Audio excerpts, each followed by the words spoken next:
इस वीडियो में बताई गई सारी जानकारी पब्लिक प्लेटफॉर्म पर उपलब्ध है। इसमें ऐसी कोई जानकारी नहीं दी गई है जिससे हमारे सुरक्षा बलों की गोपनीयता भंग होती है। डिफेंस डिटेक्टिव सेना का सम्मान करता है और उन्हीं जानकारियों के आधार पर काम करता है जो सार्वजनिक रूप से मौजूद है।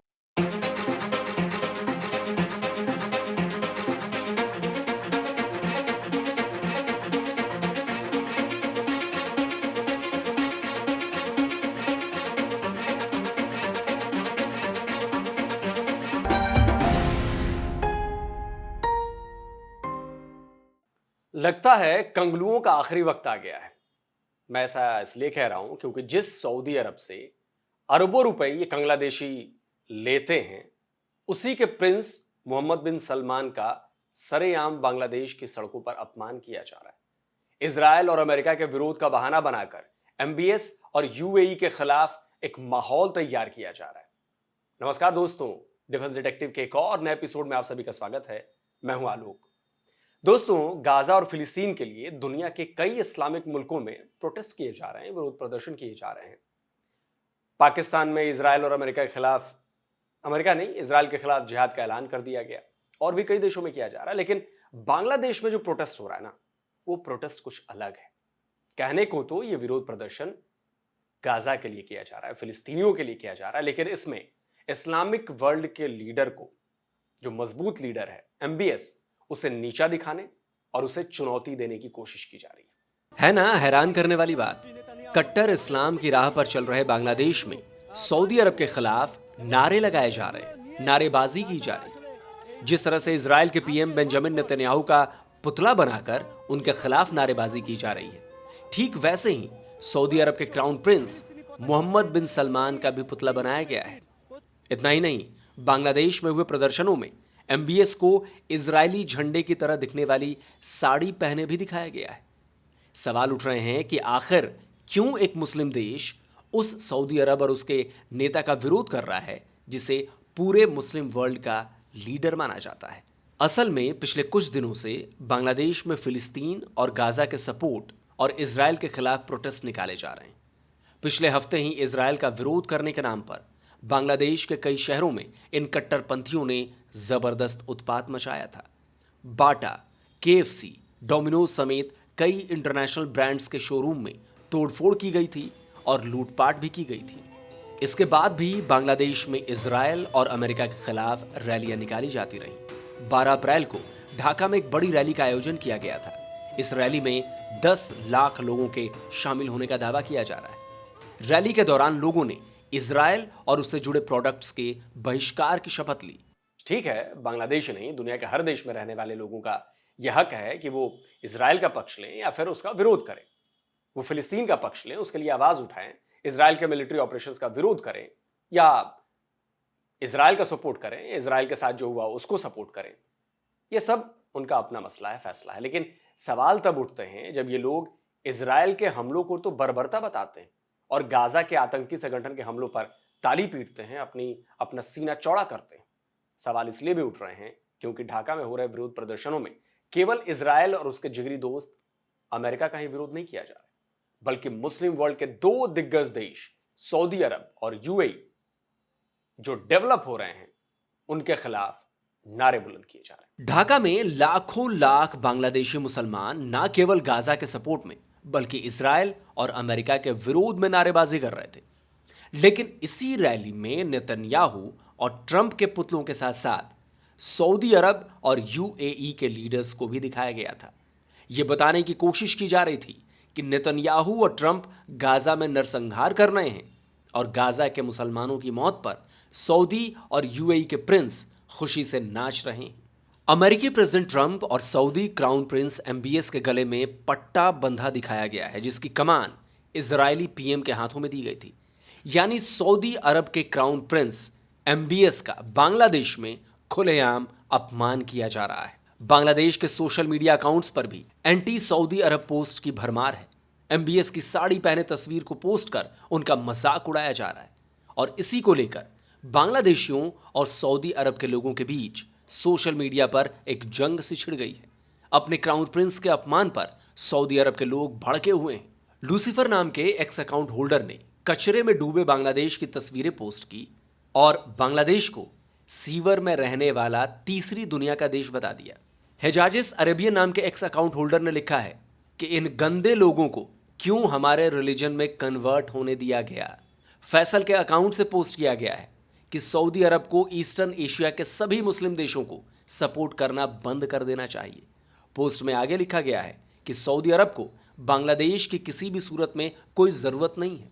अल शमारी नाम के यूज़र ने ट्वीट किया है कि तुम क्यों नहीं चले जाते कमीनों, सऊदी अरब का तुमसे क्या लेना देना है, तुम पाखंडी हो। हम सबको याद आ रहा है म्यांमार नरसंहार और कैसे तुमने उनके मुंह पर दरवाज़ा बंद कर दिया था जब उनका सफाया किया जा रहा था।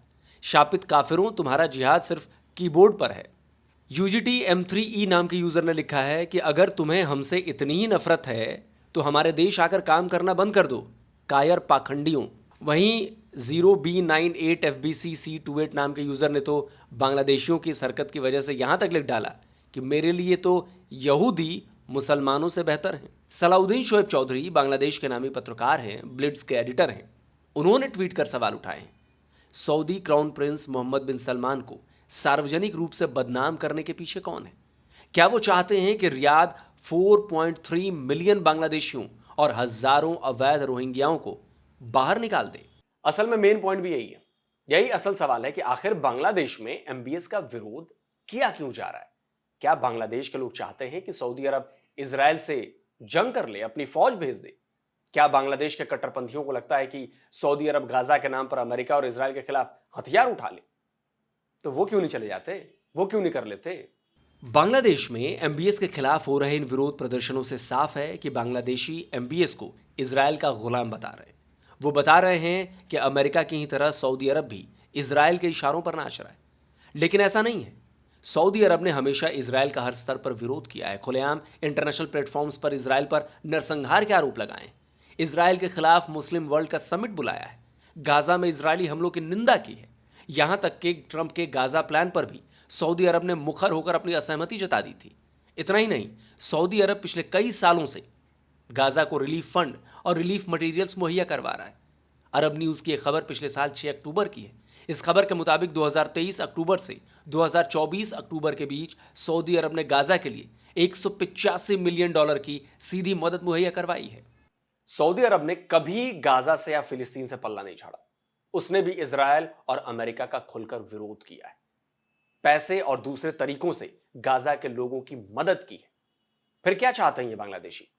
और अगर बांग्लादेशियों को लगता है कि सऊदी अरब इजराइल से जंग लड़ने चला जाए तो सवाल उठता है कि भाई तुम खुद क्यों नहीं जाते इजराइल से लड़ने? ठीक ऐसी ही बातें पाकिस्तानी भी करते रहते हैं। अरे भाई, इतनी चिंता है गाजा के लोगों की, इतना गुस्सा है इजराइल के खिलाफ, जिहाद करना है इजराइल के खिलाफ, तो पिछवाड़े में दम नहीं है, चले जाओ और इजराइल के खिलाफ हथियार उठा लो। वो नहीं करना है जी। करना क्या है? करना यह है कि अपने शहर में गाजा के नाम पर ड्रामा करो, अमेरिका, इजराइल, भारत, सऊदी अरब को गालियां दो, इस्लाम इस्लाम करो, खुद को हीरो साबित करो, खुद को सबसे बड़ा हितैषी बताओ फिलिस्तीनियों का, मुसलमानों का, इस्लाम का। बस हो गया। अब मैं आपको बताता हूं कि बांग्लादेशी कट्टरपंथियों के मन में सऊदी अरब और उसके क्राउन प्रिंस के खिलाफ इतना जहर क्यों भरा हुआ है और वो उनके खिलाफ ये जहर सरेआम सड़कों पर उगल क्यों रहे हैं। असल में बांग्लादेश बहुत तेजी के साथ कट्टरवाद और जाहिलियत की तरफ बढ़ रहा है। वहां मजहबी उन्माद के आगे लोगों की सोचने समझने की शक्ति खत्म होती जा रही है। रेडिकल मौलानाओं और आतंकवादी संगठनों से जुड़े इस्लामिक प्रीचर्स का दबदबा बढ़ता ही जा रहा है। दूसरी तरफ मोहम्मद बिन सलमान सऊदी अरब से कट्टरवाद को खत्म करने का ऐलान कर चुके हैं। 2017 में ही उन्होंने एक इंटरव्यू में कहा था कि वो देश में मॉडरेट इस्लाम वापस लाएंगे। We only want to go back to what we were, the moderate Islam that is open to the world, open to all the religions.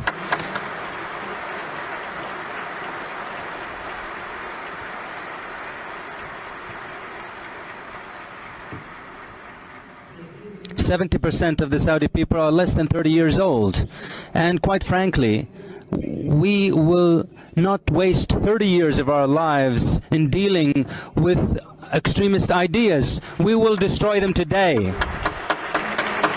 MBS के इस बयान ने कट्टरपंथी मुस्लिम वर्ल्ड में खलबली मचा दी थी।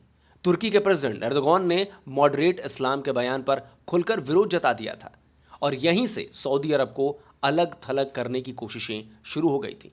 तुर्की ने पाकिस्तान और मलेशिया के साथ मिलकर एक नया इस्लामिक एक्सिस बनाने की कोशिश की थी।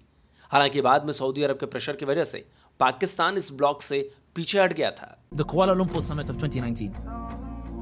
Mahathir Mohamad of Malaysia invited Turkey, Qatar, Pakistan, Indonesia, which combined form more than half of the ummah of this world.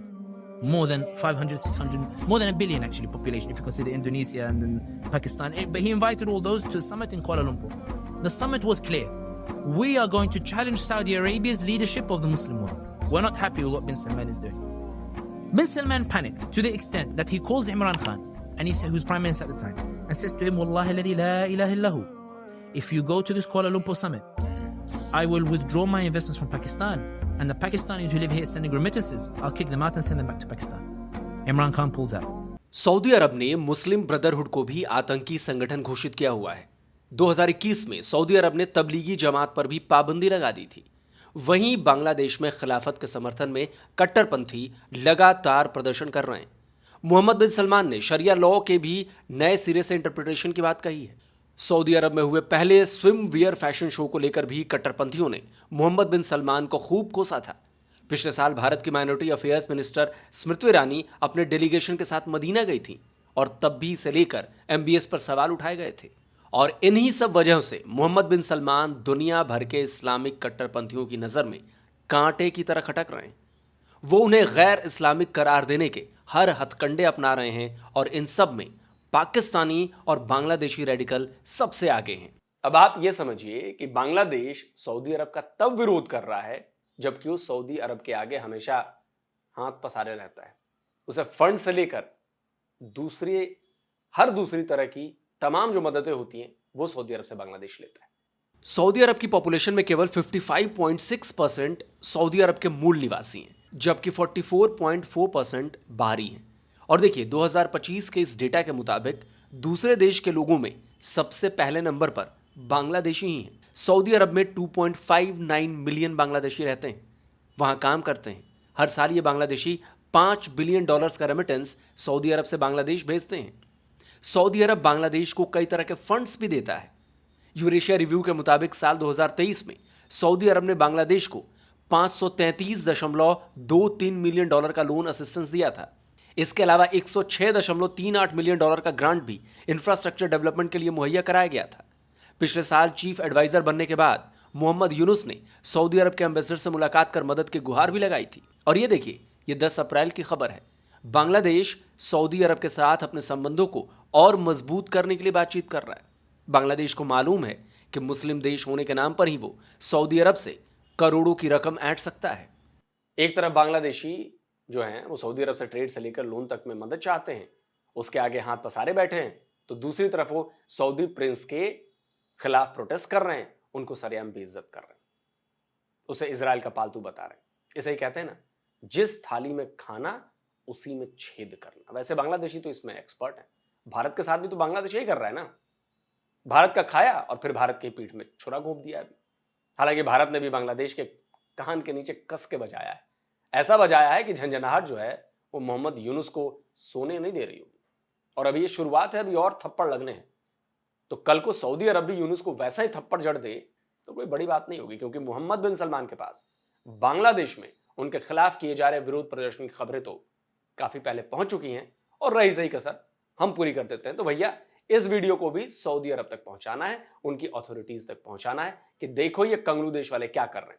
और वहां पर जितने ये 2.5 मिलियन और जितने भी ये 20-25 लाख जो ये बांग्लादेशी हैं, इन सबको लात मार कर वहां से भगाया जाए। तो दोस्तों, इस वीडियो को शेयर करना मस्ट है। इस वीडियो को ज्यादा से ज्यादा शेयर करिए, लाइक करिए। और जिन दोस्तों ने अभी तक डिफेंस डिटेक्टिव को सब्सक्राइब नहीं किया तो भाई चैनल को सब्सक्राइब करिए, क्योंकि यहां पर आपको मिलती है सबसे ऑथेंटिक जानकारी विद रेफरेंस, विद सबूत। और साथ में बेल आइकन जरूर प्रेस करिएगा, ऑल नोटिफिकेशन जरूर ऑन करिएगा, क्योंकि जैसे मैं कोई यहां से वीडियो ऑन करूंगा, अपलोड करूंगा, उसकी नोटिफिकेशन आपके मोबाइल पर फौरन पहुंच जाएगी। जल्द मिलता हूं एक और नए वीडियो के साथ। नमस्कार, जय हिंद। तो अगर आप चाहते हैं मुझसे बात करना, मुझसे कोई सवाल पूछना, तो फैन कॉल पर आप मुझसे कनेक्ट हो सकते हैं। फैन कॉल में ये सुविधा है कि आप अपने हिसाब से वहां पर जाकर टाइम स्लॉट बुक कर सकते हैं कि आपको फलाने दिन मुझसे बात करनी है, फलाने टाइम पे मुझसे बात करनी है। लेकिन ये भी बता दूं कि ये पेड सर्विस है,